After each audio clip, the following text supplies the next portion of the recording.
நேற்று அப்சரா எலிமினேட் ஆனது ரொம்ப டிஸப்பாயிண்டிங்காக இருந்தது. அவங்க இன்னும் இருந்திருக்கலாம். அரோரா தான் வெளியே போயிருக்கணும். பட் ஓட்டிங் எப்படி அரோராவுக்கு தான் விழுந்திருக்கும் அப்சரா விட. பட் இதுக்கு முன்னாடி நிறைய எபிசோடை பற்றி நிறைய செலிப்ரிட்டிஸ் ரிவ்யூ கொடுக்குறப்ப சொல்லியிருக்காங்க.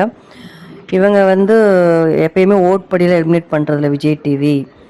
சம்டைம்ஸ் அவங்களுக்கு தேவைன்னா வச்சுப்பாங்க, ஓட்டு கம்மியாக இருந்தாலும் அவங்களுக்கு தேவைப்படுற ஆளை.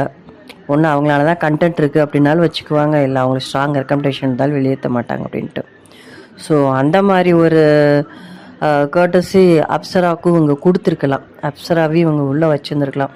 ஏன்னா அவங்க இப்போ தான் கொஞ்சம் கொஞ்சமாக ஓப்பன் அப் ஆகி வர்றாங்க, அதுக்குள்ளே வெளியே அனுப்பிச்சிட்டாங்க. இதில் கொஞ்சம் கூட உள்ளே இருக்க தகுதியே இல்லாதால்னா கமருதீன், இந்த அரோரா, ஸோ இவங்கெல்லாம் ரொம்ப பேட் எக்ஸாம்பிளாக தான் உள்ளே இருக்காங்க. ஸோ அப்சரா இருந்திருந்தால் நிறைய பேர்த்துக்கு அப்சரா மாதிரி இருக்கவங்களுக்கு ரொம்ப என்கரேஜ்மெண்ட்டாக இருந்திருக்கும்.